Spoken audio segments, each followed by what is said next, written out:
Akalar, anchadan beri Arizo mashinasini bunaqa versiyasini yutib qolmagan ekanman. Ya'ni bunaqa versiyasi degani nimaki? Motorga qarab bilsanglar bo'ladi. Atmosferniy Arizo 6 Pro.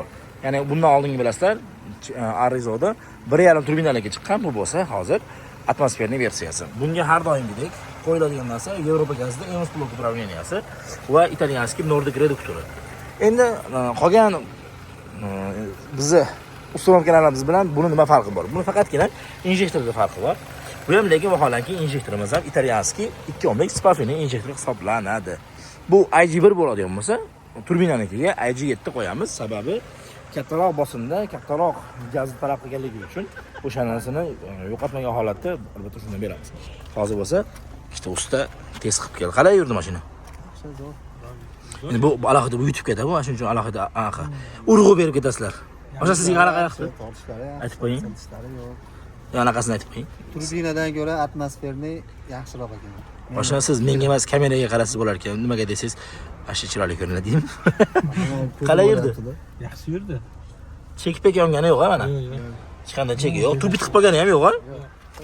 Ya'ni muammosiz harakatlanganini isbot o'laroq bular. Bu to'g'risi o'zimiz bolalar, lekin isbot qilib bemalol 2 kishi yurib keldi. Men o'zim vaqtim bo'lmaganligi uchun yura olmadim.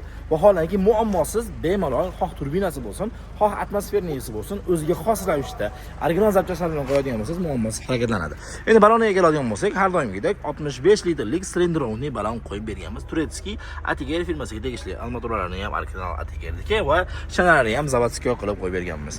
Zapaskasini o'rniga har qancha balon qo'ymang, ko'tarilib qolganligini hisobidan zapaskasini o'rniga qo'ymaymiz. Agar mijoz talabidan kelib chiqqan holatda bo'laveradi, menga ko'tarilib qolsa ham mayli degan bo'lsa, muammosi qo'yib beraveramiz, lekin xunuk turganligi uchun odatda qo'ymaymiz.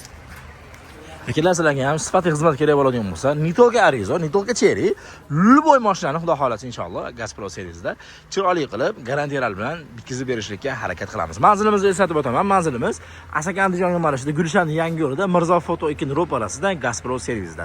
Agar yanada qiynaladigan bo'lsanglar, uni ham ma'lumotlarni aytib qo'yay. Agar qiynaladigan bo'lsanglar, shunchaki Yandex kartaga yoki Google kartaga kirib Gazpro qilib boshiga chiqarib qo'yaman. Gazpro qilib yozadigan bo'lsanglar, albatta bizning lokatsiyaga kelib chiqadi. Hech qanday topishda muammo bo'lmaydi. Manzilimiz Andijonda. Ko'p videolarda manzilda aytmaysizlar deb klientlarimiz gapiradi. Bundan buyog'iga albatta lokatsiyalarni ham, kerak bo'lsa manzillarimizni ham aytib o'tishlikka harakat qilaman. Salomat bo'lib turishga majbursilar, o'zingizlarda ehtiyot qilasizlar.